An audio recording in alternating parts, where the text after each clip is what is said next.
여러분 잘 지내셨어요? 네, 오늘 그림책 인문학 3강 합니다.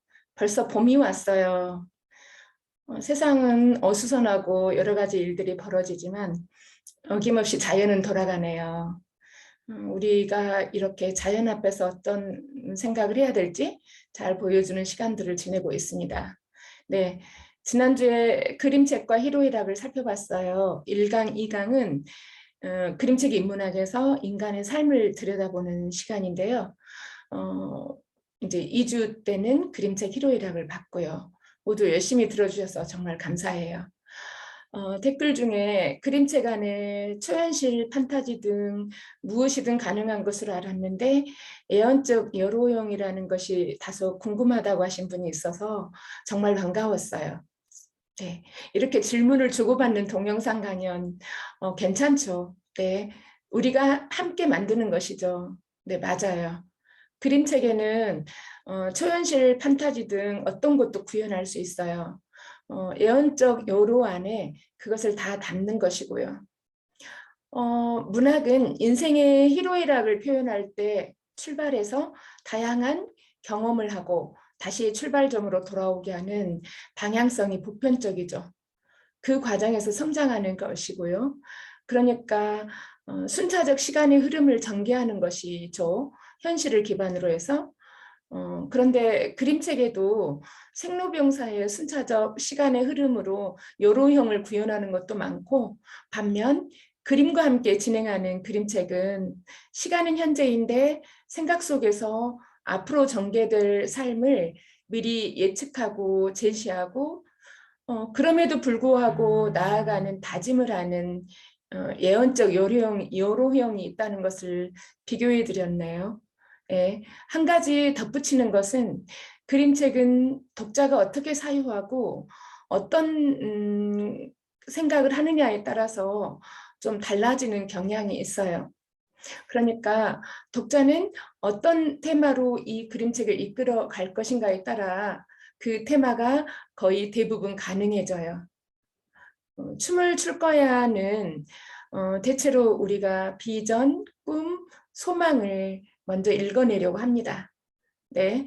그런데 간절히 하고 싶다는 것, 그리고 그러면서도 그 비전을 이뤄나가는 중에 순탄하고 좋은 길도 갈 수 있고 험난한 삶을 살아갈 수도 있지만 끝까지 포기하지 않으면 그 꿈은 내 인생의 주인공으로 실현될 것이라는 거죠. 인문학의 테마가 희로애락이니 그렇게 지내는 삶을 여로형으로 보고 희로애락의 경험은 곧 자신을 성장시켜주는 길인 것이죠.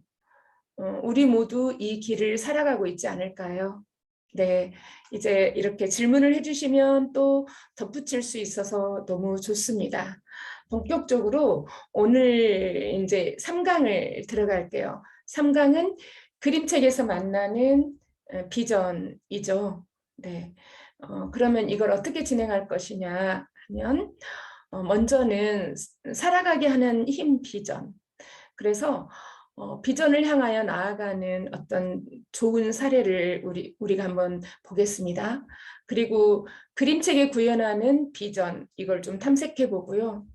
마지막으로 우리가 비전을 알아보는 건 결국은 나의 로드맵, 나는 어떻게 갈 거냐, 이런 것들을 직접적으로 만나보는 시간을 가져볼게요. 자, 먼저 제가 말씀드린 것처럼 그림책의 아니 비전이란 뭔가 개념적으로 인물을 한번 먼저 만나볼게요. 살아가게 하는 힘 비전. 혹시 여러분 이 책 만나보신 적 있을까요? 네, 이 책은 그래피티 작가 뱅크시의 이야기가 담겨 있는 거고 본인이 자선적 이야기로 써놨어요. 그래피티라는 말은 긁다, 긁어서 새기다. 이탈리아어에서 유래한 그로피토에서 나온 말인데요. 뱅크시의 작품과 짧은 글이 담긴 사진첩 형태의 작품집이에요. 뱅크시 월 앤 피스. 원래 이제 원서로 되어 있는데 우리나라 책으로도 위즈덤 피플에서 2009년에 나왔고 이제 중고로도 많이 나와 있는데 책을 절판되어 가지고 구할 수 있을지는 잘 모르겠습니다. 뱅크시의 가장 유명한 건 디즈멀랜드라고 하는 것이죠. 뱅크시는 이제 영화 감독이기도 하고 그래피티 아티스트이기도 하고 뭐 다양한 직종을 가진 사람인데 특히 디즈멀랜드에서 어마어마한 영감을 우리들에게 많이 준 사람입니다. 먼저 말씀드리면은 어린 시절에 수영장을 가기로 약속되어 있었는데 수영장에 가서 보니 문을 닫아 놓았고 그렇게 부풀었던 시간을 상처로 남는 거예요. 그리고 어른이 되어 가면서 늘 마음속으로 깨닫고 느끼고 인지하는 거는 세상은 음과 양이 있구나. 항상 밝고 화려한 것만 있는 게 아니구나. 그런데 어른들은 늘 밝고 화려한 세상, 좋은 세상, 멋진 세상, 아름다운 세상만을 말하고 있네? 라는 의구심을 갖고 성장을 했다고 해요. 뱅크시가. 그리고 본인이 아티스트가 됐을 때 본인이 구현할 세계를 만들어내는 거죠. 어떤 걸 구현하냐 하면 어둠과 밝음, 세상에 운영되고 있는 그 자본과 또 소외, 또 그 자기가 안락하게 살아가고 있지만 이민족을 받아들이지 못하고 있는 집단 이기주의 뭐 이런 것들이 뱅크시의 예술 세계를 구현하고 싶은 가장 중요한 테마가 돼버리는 거죠. 그래서 이제 디즈멀랜드를 만든 이유도 그거예요. 너무나 사람은 화려한 디즈멀랜드를 아이들에게 보여주고 야, 이런 멋진 세상이 있단다. 즐겁지? 행복하지? 이렇게 말하지만 사실은 그 디즈멀랜드 말고도 얼마나 어두운 것이 있는가. 그래서 이 디즈멀랜드를 만드는 중에 철저히 비밀로 붙이고요. 참 현재까지도 뱅크시는 매스컴의 언론에 얼굴을 내밀지 않는 얼굴 없는 아티스트라고 유명하죠. 영국인이기도 한데요. 누구는 또 스위스인이라고 말하기도 하고 여러 가지 설이 있어요. 그만큼 미스테리적입니다. 그래서 세상에 소문을 내기로는 영화 제작 현장이다 하고 펜스를 치고 철저히 비밀로 붙이고 거기에 도우미들도 엑스트라로 캐스팅된다. 그래서 표정 연습, 냉엄하고 무섭고 차갑고 이런 것들을 계속 연습시켰고요. 그리고 이제 실제로 문을 열었을 때 너무나 여기 그 사진에서 보았듯이 음산하고 음침하고 그 화려한 건 하나도 없고 공포스럽고 다 쓰러져가는 그런 곳이죠. 그리고 우리가 너무나 좋아하는 인어공주 같은 경우도 물에 빠져서 찌부러진 인어공주. 신데렐라도 바퀴가 부러져가지고 처참하게 나동그라지는 신데렐라 마차. 뭐 그리고 이 입장을 할 때 여권을 조회하듯이 하이패스는 없고 그냥 뭐든지 신분증이나 뭐 이런 어려운 것들을 조회하고 들어가고 도우미들이 총을 찬 것 같은 분위기를 연출하고 단 한 가지도 친절한 것이 없고 그런데 그 디즈멀랜드를 아이러니잖아요. 비틀기.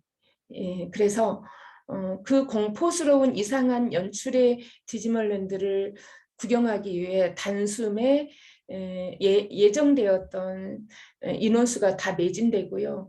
안매가 거래될 정도고 그 연장 개장해달라고 성화가 있었지만 약속한 개장 기간이 지나고 나서는 이거를 다 철수해서 프랑스 칼레로 가가지고 난민 그때 한참 시리아 난민들이 굉장히 어려운 상황에 있으니까 난민들의 수용시설로 그 세트장을 철수해서 이렇게 했다라는 훈훈한 이야기, 뒷이야기도 있어요.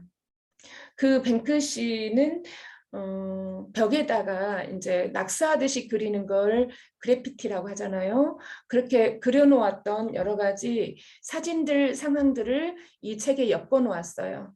그리고 현실 풍자하고 비판하고 그래서 뱅크시의 그림의 비전은 예술의 비전은 기존 예술이나 사회 권위를 비판하는 것이 그의 비전이었어요. 그래서 많은 사람들은 그를 또 다른 비판을 하게 되는데 무엇을 비판하는지 볼까요? 여기 벽화 보이시죠? 풍선 든 소년. 네. 그 풍선 든 소년의 그림을 실제로 이제 벽화 말고 그래피티 말고 실제 이제 그림을 그려서 경매장에 내놓았어요.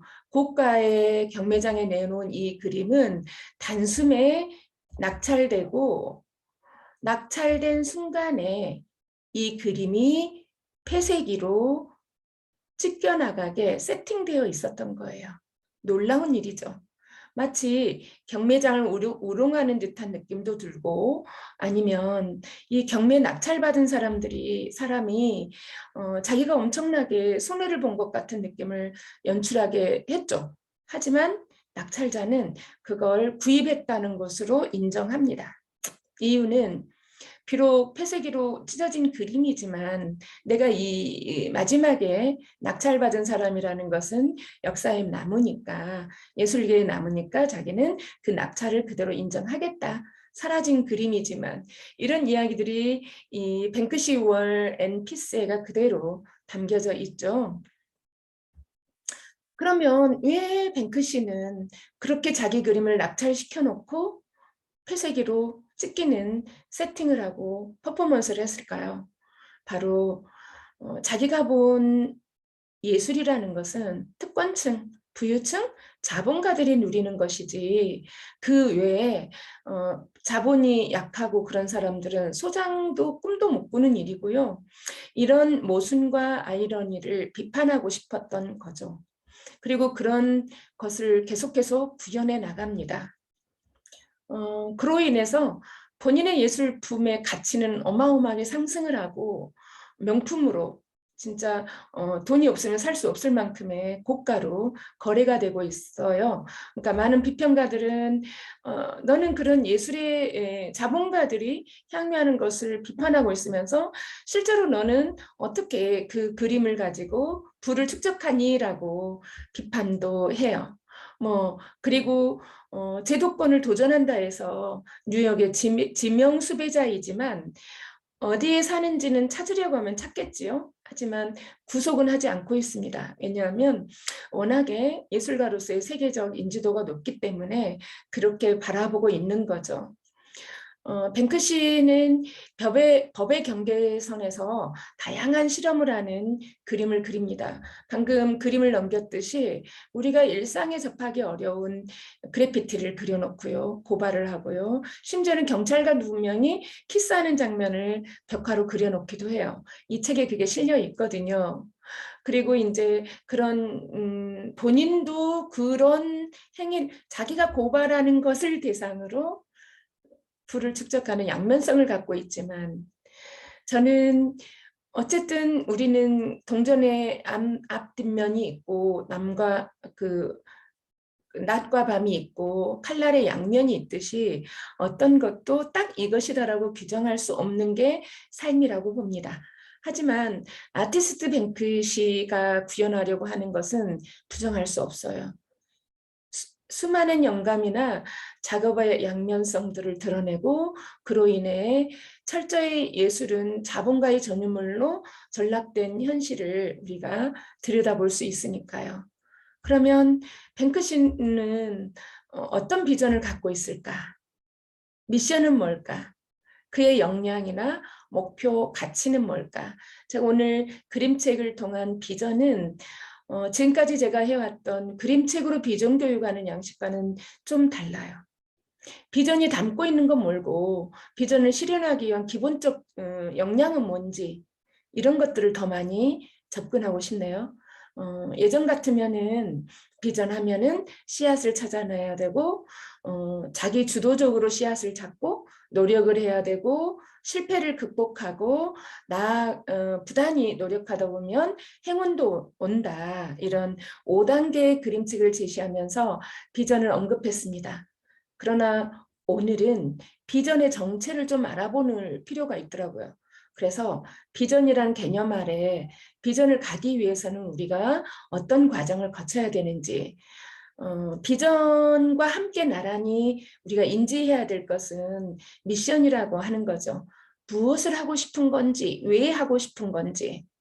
비전은 무엇이 되고 싶다라는 것이 비전이라면 왜 그것을 하고 싶은 건가?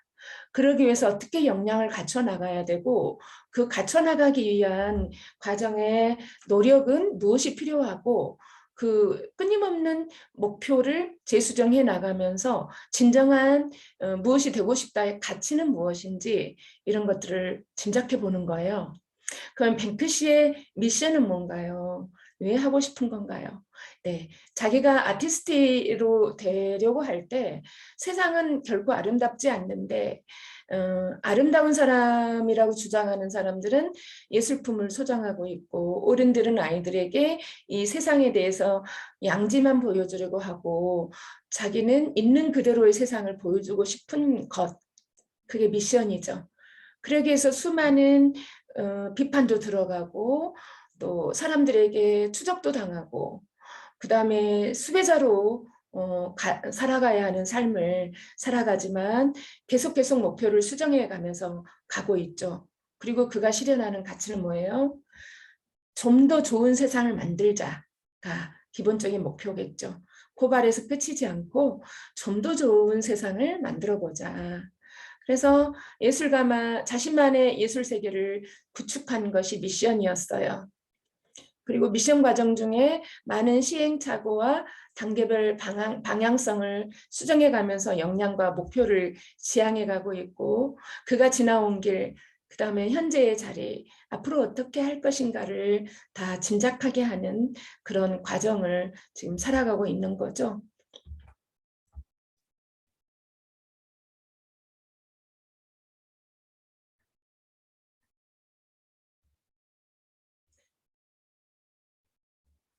네, 이제 이번에는 그림책에 구현한 비전을 탐색해 봅니다. 오늘의 메인 도서, 씨앗은 무엇이 되고 싶을까? 네. 이 책은 먼저 책 설명을 해드리면요. 출판사에서는 상상력을 북돋워주는 과학 그림책이라고 소개되어 있어요. 과학 그림책은 아이들을 모두 호기심이 많은 아이들에게 상당한 자극을 주고 미래를 미리 이제 내다볼 수 없는 아이들은 미래를 살아보지 않았기 때문에 그날그날의 시간을 충실히 살아가는 아이들에게는 과학 그림책을 통해서 상상도 하고 미래를 예측할 수도 있게 도와주겠죠. 그런 점에서 지식을 제공하는 책으로 간주하는 것을 넘어서 아이들의 삶을 설계하고 앞으로 나아가는데 도움을 주는 중요한 책으로 보면 좋을 것 같아요. 이 책은 물알론적 사고 또는 의인화로 책을 보는 독자에게 자신을 씨앗에 대비시켜서 읽을 필요가 있어요. 독자는 그러니까 씨앗으로 보지 말고 의인화되어 있는 씨앗, 씨앗이라는 옷을 입고 있는 사람으로 보시면 훨씬 더 직설적이고 공감을 깊이 할 수 있을 거예요. 씨앗 하나가 성화가 되기까지 자신을 둘러싼 주변의 조력자, 스스로 고통을 견뎌내는 것을 읽고 자신을 투영할 수 있는 그런 것이려면요. 자기 자신으로 대비해 볼 필요가 있습니다. 우선은 여러분에게 쭉 이 책을 한 페이지씩 넘겨가면서 이야기를 해야 되고 해석해 줘야 되는데 아시다시피 동영상 강연은 알라딘에 노출되어 있는 정도도 겨우겨우 화면을 가져올 수 있기 때문에 먼저 설명할 그림을 먼저 몇 개 보여드리겠습니다. 자, 이렇게 푸른 봄비, 초록 봄비가 내리죠. 여러분 이렇게 보신 적 있으세요? 초록 봄비, 하늘이 초록색인 거 보셨나요? 네. 또 땅속에서 껍질을 까고 나오는 새싹이, 씨앗이 용솟음 치고 있는 꿈틀대는 땅속 안의 모습, 마치 작가가 땅 안에 전지전능한 신의 힘으로 들여다보는 듯하게 땅을 썰어버리고요. 그 안에 있는 뿌리가 움직이는 모습, 밖으로 용솟음 치려고 하는 모습을 작가가 해석해 놓았어요. 이런 색채, 이미지화된 그림들, 그리고 전체적으로 이 그림책은요, 서정적인 그림책이고 그 정서적인 책으로 보는 것이 더 가깝다고 하는 건 그림 전체적으로 작가가 해석한 그림을 많이 그려놓았어요. 우리 삶 속에 벌어지는 일들을 작가가 해석하고 이제 정말 이거 과학책이다라고 느끼는 것은 딱 두 장면이 있거든요. 씨앗들을 여러 개 소개해 놓는 것, 그리고 마지막에 숲을 이루는 이 두 장면을 빼고는 모두 작가가 해석해서 그린 그림이라고 보시면 되겠어요. 자, 이렇게 보세요. 겨울철의 그림은 보라색 그림인 하늘이네요. 얼마나 추운 겨울을 웅크리고 있는 모습인지를 연출하고 있는 거예요.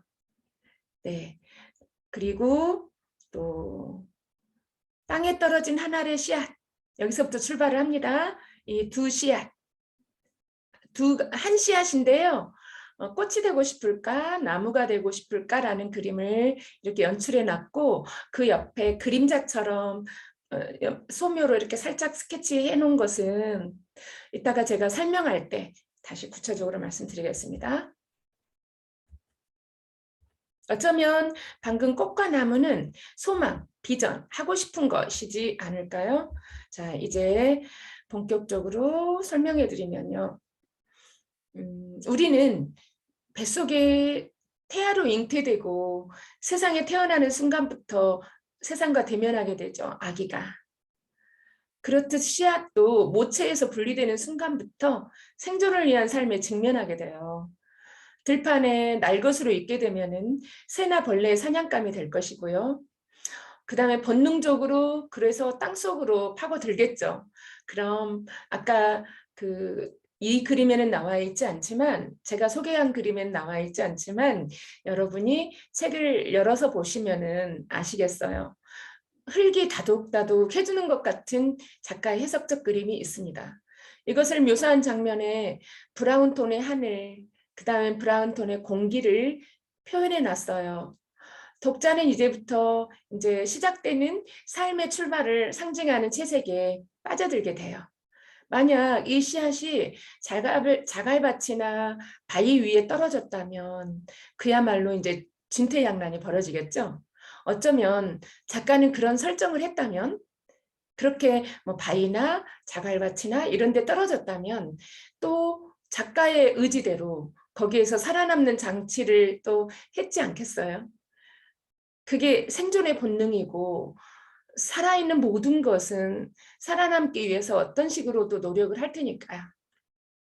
인간의 탄생으로 보면 미래를 보장할 수 없는 그야말로 불우한 가정 환경일 수도 있어. 이런 곳에 떨어진다면.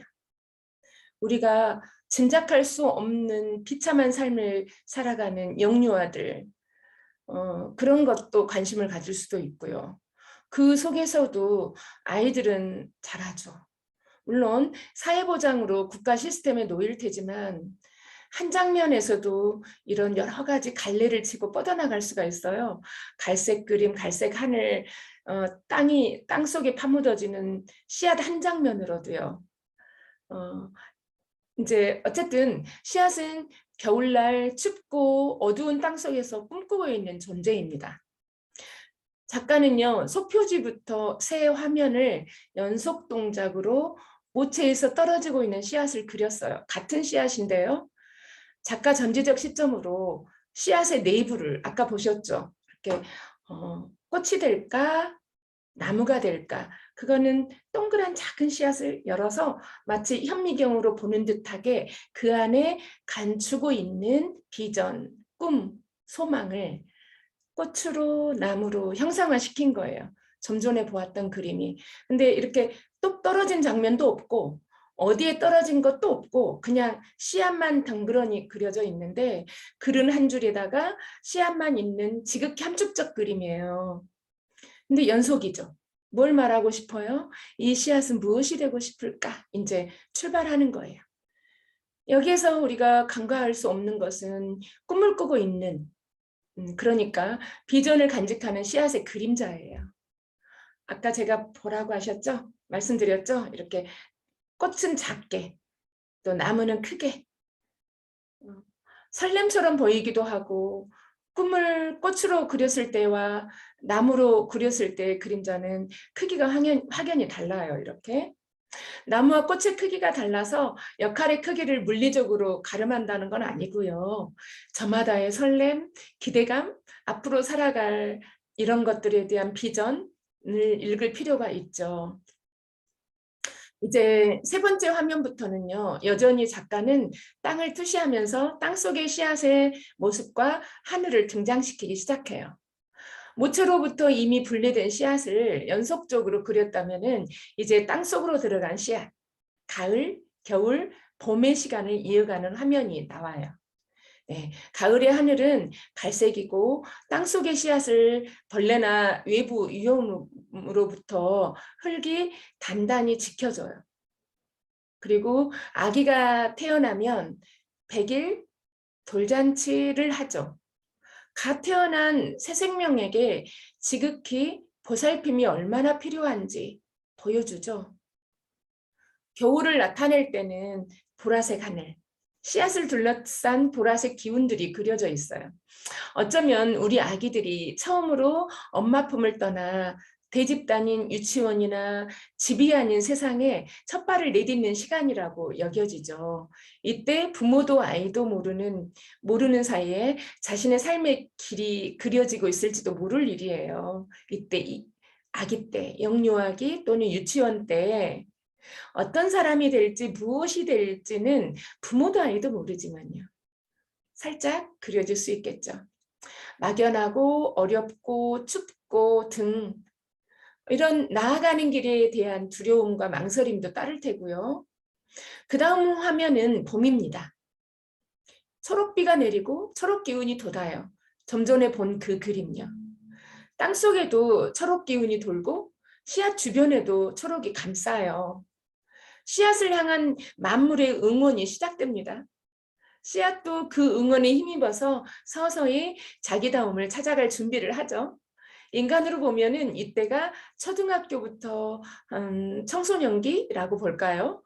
뭐 시기는 제각각 생각하면 될 일인데 저는 이 화면이 너무나 설득적인 것이 학생 때는 미래에 자기가 어떤 모습일지 예측하기 어려워요. 그리고 이때 자기 안에 무엇인가 하고 싶다는 마음이 간절히 들어오기도 하죠.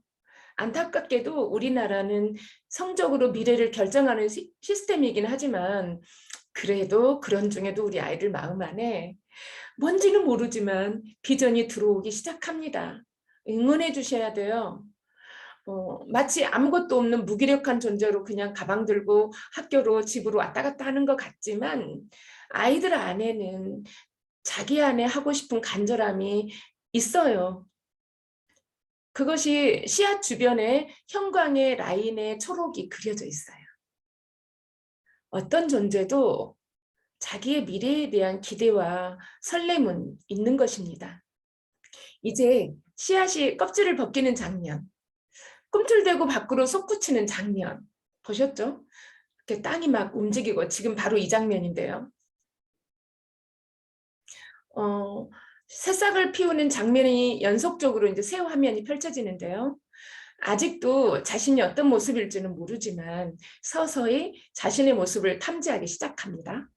고등학교 때는 자신의 미래에 대해 고민하고 진로를 어떻게 결정해야 할지 몸부림을 치기도 하고요. 또 실제로 선택한 진로를 키워나가면서 사회에 적응할 때 지금까지와는 전혀 다른 세상이 기다리고 있겠죠. 작가가 그렇게 설계했는지 그렇게 해서 그렸는지 물어보지 않아서 작가의 의도는 잘 모릅니다. 저는 이 책을 아이들과 비전 교육에서 씨앗 찾기로 반드시 제시하는 책이다 보니 이렇게 연결해 보는 것이죠. 그림 속에서 그려놓은 것에 놀랍지 않을 수 없어요. 밖으로 향하는 준비 과정에 겪는 온갖 경험, 고통, 견뎌내는 모습. 가끔 이 장면에 제가 들어가곤 하기도 하는 착각을 할 때가 있어요. 나라는 사람이 사회인이 될 때까지 감내하고 왔던 것도 떠오르기도 하고요. 그렇게 보면 요동치는 그림이 마치 한 인간의 지구가 들썩이는 듯하기도 합니다. 우리가 눈을 감으면 세상은 존재하지 않아요. 눈 감아 보세요. 눈앞에 뭔가 보이나요? 내가 존재해야 이 세상 지구가 존재하는 거죠. 그런 것처럼 지금 이 장면 보세요. 얼마나 요동치고 있는지. 밖으로 향해 나아가는. 그 다음에 이어지는 두 화면은 씨앗의 비전과 가치를 실현하는 모습이에요. 그 씨앗의 정체는 봉숭아꽃이었어요. 네. 흙이랑 비랑 구름, 바람, 해. 이 주변의 온갖 도움과 응원에 힘입어서 자신의 비전과 꿈을 실현했으니 이제는 그것을 사회에 환원하는 차원으로 세상에 수많은 씨앗을 뿌립니다. 기왕 우리가 세상에 태어나 한 인간으로 살아가니까 나만 잘 먹고 잘 사는 것이 아니라 공동체를 지향하고 함께 살아가는 가치 있는 사람이 되어야 되겠죠. 그래서 세상으로 씨앗을 퍼뜨리는 거예요. 자기 가치를, 자기의 도움받은 것을 또한 환원하는. 그리고 이제 다음에 이어지는 다섯 화면은 세상을 이루는 다양한 구성원을 읽을 수 있어요. 씨앗들의 종류, 그 씨앗 중에는 꽃이 되고 채소가 되고 나무가 되고 이러한 다양성이 모여서 큰 숲을 이룬다고 이렇게 전개되고 있죠. 딱 우리 삶의 모습과 다르지 않죠? 네. 그런 다음에 마지막에 지금도 세상 어디에는 씨앗이 싹이 틀 준비를 하고 있다는 것이죠. 그것으로 마무리를 해요.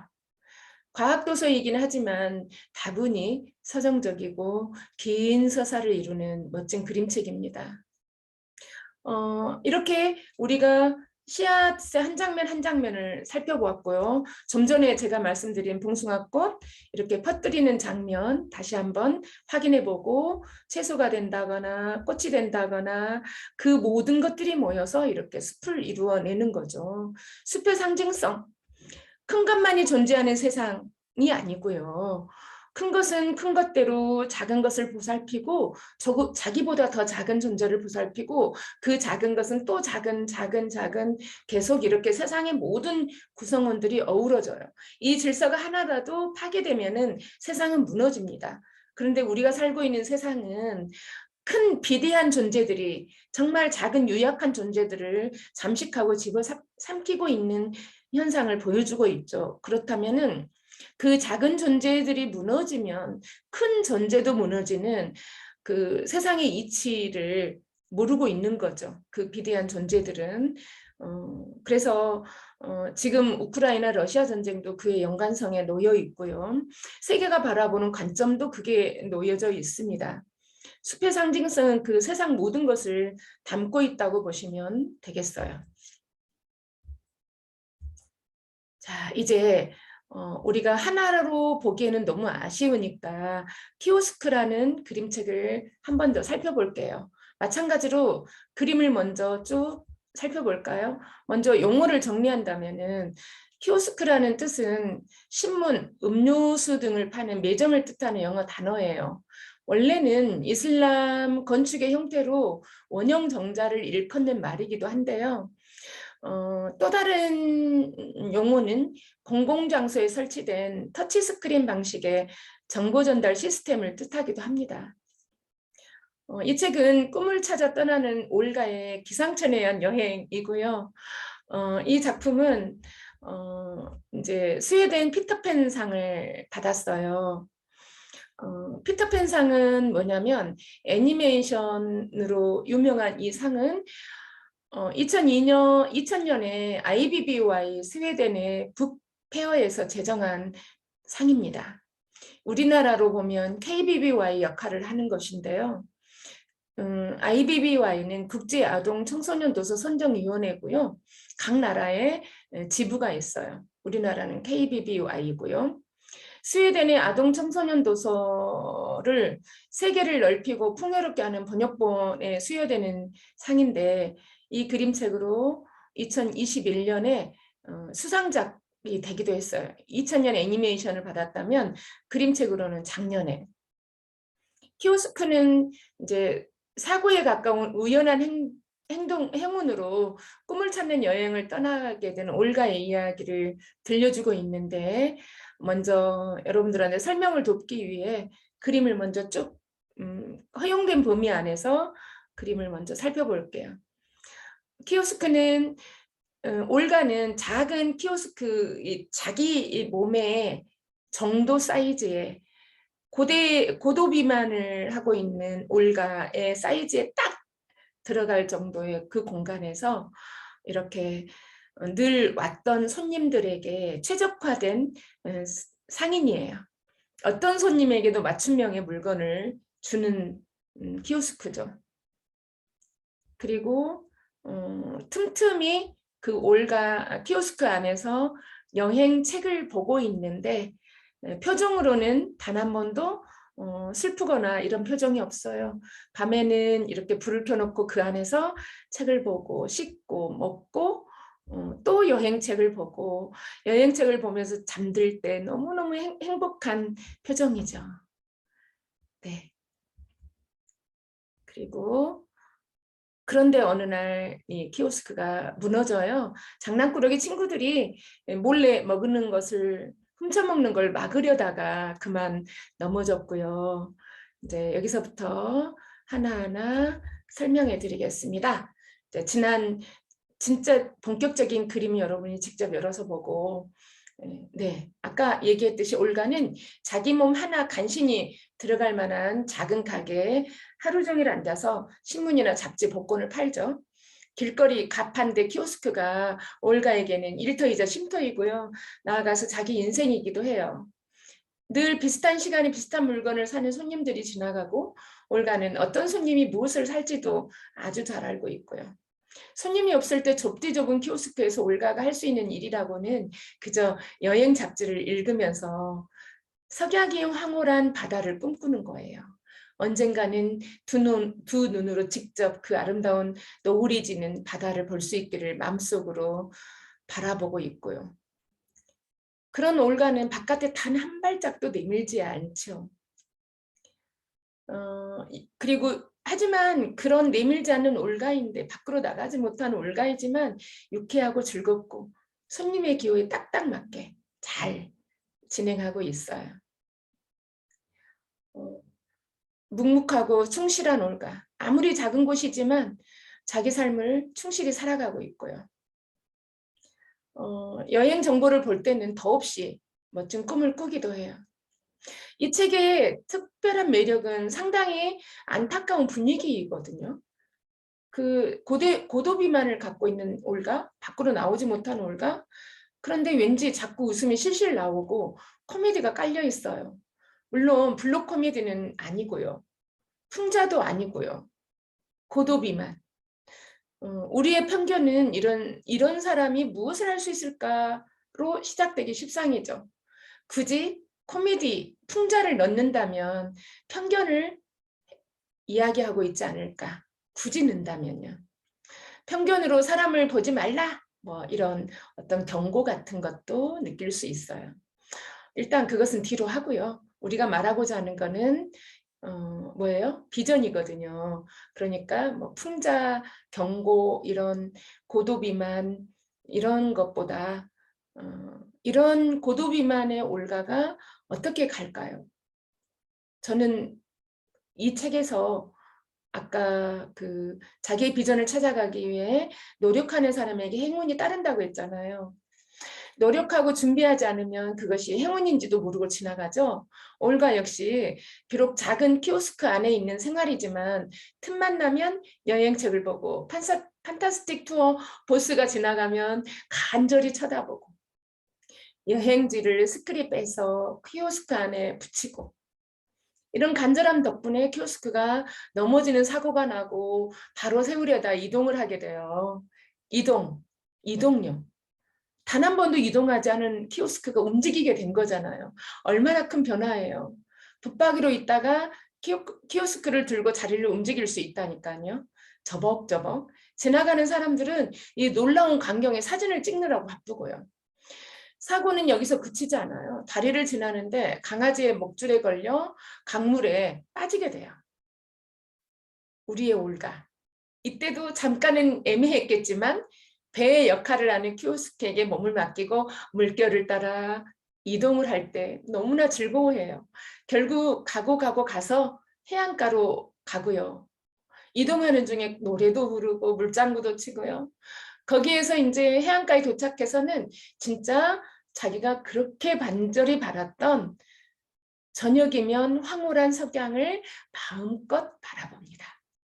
그리고 해수욕장에 어울리는 키오스크를 운영해요. 어쩜 올가는 나중에 북극을 향해 가지 않을까요? 오로라가 쫙 펼쳐지는. 또 북극을 돌아오면은 그 어떤 그 우유니 사막이 있는 곳으로도 가지 않을까요? 여행이 자기의 꿈이니까. 올가를 보면 우리가 챙겨볼 곳은 올가의 마음입니다. 긍정적인 마인드, 해야겠다는 꿈, 비전, 그리고 작은 공간이지만 사람들과 함께 하는 나눔. 신체적 조건은 무엇을 제약할 수 있는가라는 질문도 던져지게 돼요. 여기서 생략되어 있죠. 어떤 노력을 하지 않고 불행이 행운이 되었다라는 이걸로 연결하기에는 이 책이 갖는 메시지가 너무 강렬해서요. 올가가 노력하지 않았다면 이게 키오스크가 넘어졌을 때 아유 재수없어 짜증나 하고 부숴버릴 수도 있어요. 그런데 이렇게 이동하면서 물건을 옮기면서 가볼까라는 가능성을 찾는 거죠. 그게 바로 마음 안의 노력의 끝이에요. 연구하고 궁리하는 노력의 결과지 않겠어요. 그런 점에서 멋있는 책이라고 볼 수가 있습니다. 올가의 미션은 불가능을 넘어서는 간절한 소망을 이루는 것이죠. 올가가 이루어 나가고 싶은 미션은. 그리고 일상에 긍정적 마인드를 갖는 거고 불행을 행운으로 전환할 수 있는 준비가 된 거죠. 그리고 더 성장하는 내일에 대한 기대감을 갖게 하는 거예요. 그래서 결국은 그림책에 구현한 비전과 우리가 뱅크시 씨앗은 무엇이 되고 싶을까, 올가 이 모든 것. 비전은 역시 무엇이 되고 싶은가이죠. 여러분, 무엇이 되고 싶으세요? 이렇게 준비하는 저도 제 안에 지금 너는 무엇이 되고 싶니라는 질문을 던져봅니다. 아이들에게도요. 어떻게 이뤄나갈 건데? 라는 또한 질문. 비전이 있다면 단계별로 역량을 키워가면서 이뤄나가는 것들을 안내해야 되는데 우리는 비전이라기보다 목표만 있어요.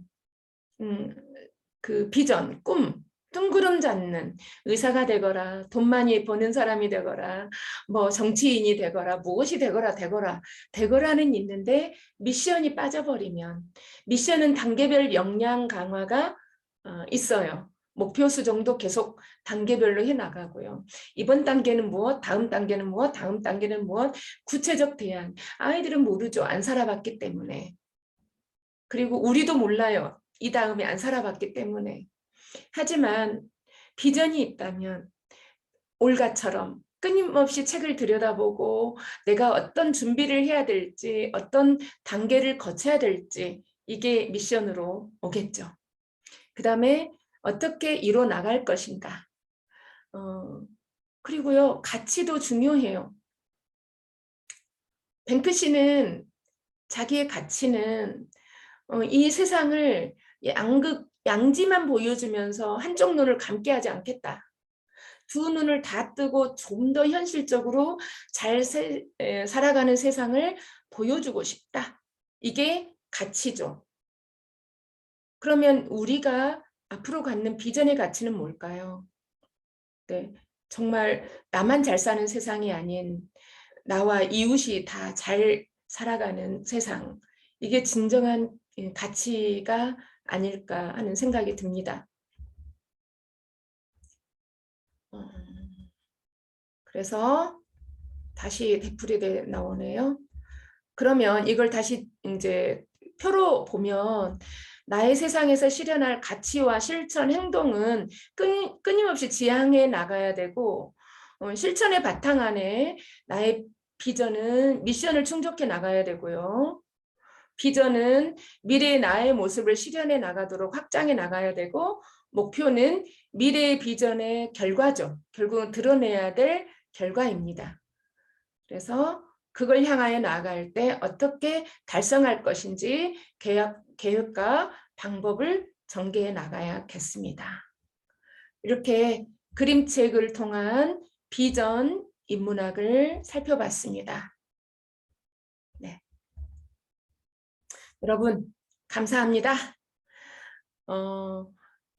이 책을 준비하면서 굉장히 행복했어요. 왜냐하면 두 권 다 제가 너무 사랑했던 그림책이고, 뱅크 씨는 제가 굉장히 많이 탐색하고 연구했던 아티스트이기 때문에 여러분들에게 전달할 수 있어서 좋았습니다.